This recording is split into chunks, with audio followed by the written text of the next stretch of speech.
Majina yangu naitwa Jackson Felix, ni mtangazaji wako kwenye kipindi hiki cha Tuongee Vijana. Kipindi chetu cha Tuongee Vijana tuko na mada mbalimbali ambapo tunamzungumzia kijana na maisha ambayo ni uhalisia kwenye jamii ambayo tunaishi. Moja ya mada ambayo tuko nayo mezani siku ya leo ni kijana na uwekezaji. Tupo na mgeni wetu hapa. Bwana Yesu asifiwe. Amen. Amen. Unaitwa nani? Naitwa Msajigwa Victor, ni mjasiriamali mdogo mdogo. Amen. Bwana Msajigwa anasema ni mjasiriamali mdogo mdogo. Moja ya kitu ambacho tuko nacho au mada yetu ambayo tuko nayo mezani siku ya leo ni kijana na uwekezaji. Ndugu mpenzi mtazamaji, angependa kuwa na uelewa au kuweza kufahamu maana ya uwekezaji. Nini maana ya uwekezaji? Naweza nikajibu kibiashara. Uwekezaji una maana nyingi sana, lakini kibiashara ni kwa maisha yetu sisi vijana ni kile kitendo cha mtu kuamua kufanya jambo kwa ajili ya future yake. Okay. Kwa kifupi hiyo ni kibiashara, lakini kitaaluma ina jibu lake. Yeah. Okay. Hiyo ndio maana halisi ya uwekezaji. Yes, vizuri sana. Tumepata hapo maana nzuri au maana halisi ya uwekezaji. Tuje kwenye kipengele chetu cha pili. Tunamzungumziaje kijana na uwekezaji? Sasa huo uwekezaji na kijana. Swala kubwa ambalo tuko nalo mezani hapa ni kijana na uwekezaji. Unafikiri ni umri gani sahihi wa mtu kuwekeza? Asante sana. Ukiwa kama kijana hakuna umri maalum ama ambao umekuwa identified kwa kuwekeza. Maandiko yamesema, Yohana wa kwanza 2:14, nimewaandikia ninyi vijana kwa kuwa mnazo nguvu na mmemshinda yule mwovu shetani. Maana yake kijana yoyote mwenye umri wake wote ambao ameshakuwa amejitambua anaruhusiwa kuwekeza, kwa sababu uwekezaji tumekubaliana ni kwa ajili ya kujikwamua kwa kesho yako. Kwa unapowekeza ukiwa kijana, future yako itakuwa njema. Unapowekeza ingali una nguvu, kesho yako lazima itakuwa na mwanga mzuri. Sasa uwezo ukaanza kukimbizana kwenye kuwekeza wakati ambao umri wako ushazeeka.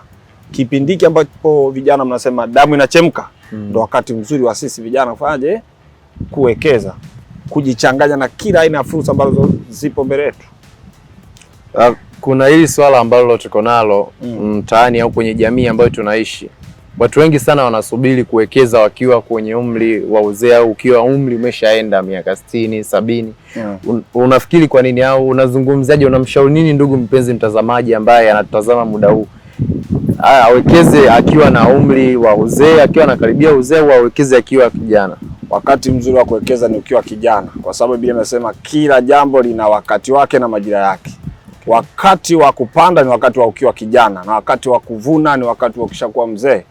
Ili uweze kuovercome ama kukabiliana na changamoto za uwekezaji, lazima uwe wakati ambao una nguvu. Wakati ambao umeona watu Kariakoo kule, uwezo ukakuta wazee wenye umri umeenda. Asilimia kubwa ni vijana, age ya vijana, kwa sababu kule ndo wanakimbizana, kwa sababu uchumi unatekwa na wenye nguvu. Biashara inahitaji nguvu na akili.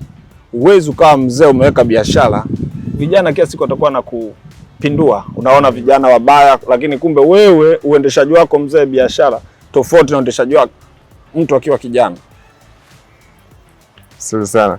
Kuna kitu kimoja hapo umezungumzia kwamba lazima mtu akiwa kijana anapaswa kuwekeza akiwa kijana. Sasa kuna hii dhana ambayo waga inatembea mara nyingi. Unakuta watu wanawekeza sehemu, si ndio? Wakiwekeza hiyo sehemu wanakuwa wanakosa namna nzuri ya usimamizi katikati ya uwekezaji wao. Sasa mtu anawezaje kuwa na usimamizi mzuri hasa sehemu ambayo anawekeza? Tunaweza tukazungumzia kwenye swala la usimamizi au umakini, ili kwamba kile anachowekeza awe na uhakika nacho kwenye hiyo sehemu anayowekeza. Okay. Vijana wengi wanatamani mafanikio, lakini wanaepuka ama hawapendi kuona michakato ya kufikia mafanikio. Mafanikio yoyote ni mchakato. Ili uweze kufikia maono yako, lazima uwe na mchakato. Sasa vijana wengi wamekuwa ni watu wa kujaribu na kuacha. Yaani atatamani, atasikia huyu mtu ameanzisha biashara ya uvuvi, atajaribu uvuvi, siku 2-3 akiona mawimbi anaacha.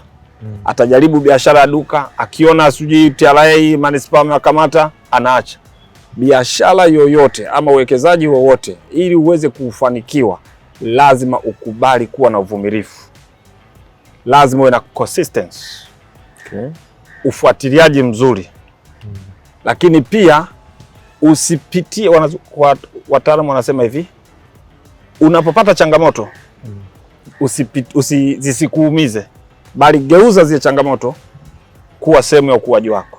Wanasema don't go through pain or challenge, grow through a pain or challenge. Umeelewa? Kupitia zile changamoto unazokumbana nazo, jijenge kwamba okay, kumbe hapa nimefeli kwa sababu ya hivi, nifanyaje ili kesho kutwa nisianguke?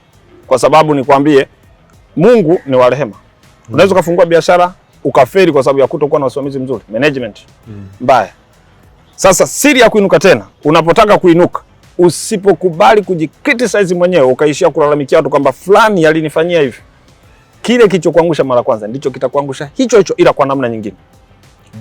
Sasa wengi hawataki kujifunza, wanataka wakianzisha kitu kimemfelisha anaachana nacho, ataanzisha biashara nyingine, kile kilichomfelisha kwenye biashara A ndicho kitakuja kumfelisha kwenye biashara B. Sawa? Yeah. Yaani kijana kwenye akili yake ina click kuwa na makampuni, kuwa na vitu vikubwa. Kijana anawezaje kuwekeza kwenye vitu vidogo vidogo na vikamletea manufaa? Okay. Umenikumbusha mbali sana. Hata mimi zamani kipindi nakuwa, nilikuwa najuaga nikisikia uwekezaji nilikuwa nadhani ni uwe na mtaji mkubwa sana. Umeelewa Uwekezaji ni kitu chochote na mtaji wote. Na wasichokijua kibiashara, uwekezaji mzuri ni ule ambao wa biashara ndogo ndogo. Ule kwanza ukibizani wewe na TRA, ukibizani na watu wa manispaa, ukibizani na mambo ya kodi. Sawa? Kidogo ndo kitakupa kikubwa. Uwezo ukamanage ukashindwa kumanage 100,000 ukaweza kumanage milioni 10. Rudia hapo. Uwezo kuimanage 100,000. Ukishindwa kuimanage 100,000, uwezo ukaimanage milioni 10. Wow. Kwa nini watu wanasema pata pesa tujue tabia yako?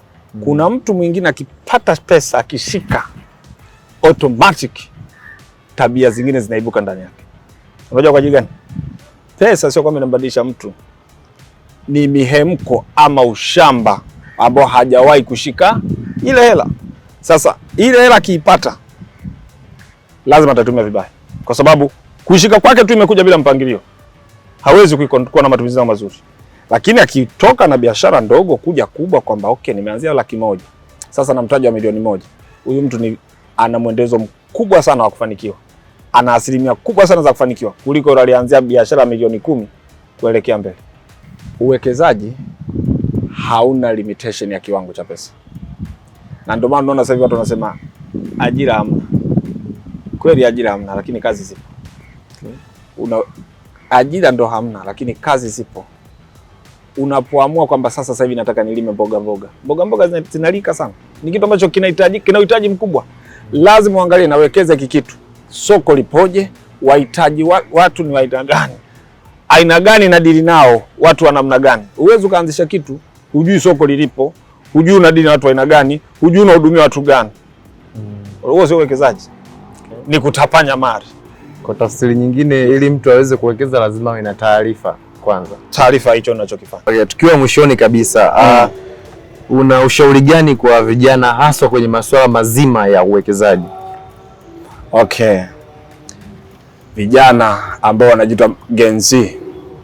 Hawa wanajiita ni Gen Z. Mafanikio yoyote hayahitaji kuwa na haraka. Ili uweze kufika unakoenda, lazima uwe na utulivu wa akili. Wazungu wanasema direction is better than speed. Sasa kujua unakokwenda ni bora kuliko kuwa na haraka halafu ujue wapi unakwenda. Wakati wa kujitafuta unakotaka kuelekea, vile unataka uwe na maisha gani, lazima uwe na utulivu wa akili pamoja na nafsi. Mawazo yako yakitulia yatafanya maamuzi yaliyo mazuri. Mawazo yakiwa na mihemko, na maamuzi yatakayotolewa yatakuwa ni ya mihemko. Mfano, mimi kipindi naanza biashara, sikuanza kwa ukubwa. Mimi ndugu mtangazaji, nilisema hivi, sipendi kazi ngumu. Okay. Yaani sitaki kazi za kutumia nguvu ili nipate kipato. Kwa hiyo nikakaa chini nikasema natamani nifanye Tigo Pesa. Yaani nikupe transaction, maandishi, unipe hela. Ni kazi nyepesi So nilichukua maamuzi yao, nikaanza na biashara ya Tigo Pesa, M-Pesa. Lakini wakati ile M-Pesa nikienda kuifanya, by that time nilikuwa nafanya mimi mwenyewe. Wazo likanijia kwa sababu najua wapi na kuelekea, kwamba inakuwaje niwe na Tigo Pesa moja. Nitafanyaje ili na vyanzo tofauti tofauti vya mapato. Sawa? Nikaendelea kufanya biashara kwa ukubwa. Taratibu ikawa inakuwa. Sikuishia hapo kwa sababu mimi nina ndoto za kuwa mtu fulani baadaye. Nikaamua kubadilisha aina ya biashara. Huku Tigo Pesa zikiwa zinaendelea, lakini nikachukua sasa baadhi ya kipato nikaanza kufunza biashara nyingine, na nilikuwa nalipa ili nikajifunza, na safiri kwenda Geita nafuata hicho kitu nitaenda kujifunza, kwa sababu ndani yangu nilikuwa napenda biashara madini, kuuza dhahabu. So nikaanza kujifunza kwenda kufuatilia hiyo biashara mahali iliko, najiunganisha na watu ambao wanafanya, wale watu wakanijenga, nikapata information kama nilivyokuambia mwanzo, taarifa juu ya biashara. Baada ya kupata nikajua soko likoje na biashara ikoje, nikaanza. Namshukuru Mungu nikafanikiwa kuianza ile biashara. Lakini historia yangu nini, na maana nakwambia historia mwandishi. Sikuanza hivi nilivyo leo. Nilianza from zero. Ndio kukanileta hivi kuwa hilo unasema. I was nothing at that time. Lakini baada ya kuwa na consistency na maamuzi mazuri na kujua na kuenda, ndio kukanifikisha hapa nilipofika. Asante sana. Asante sana.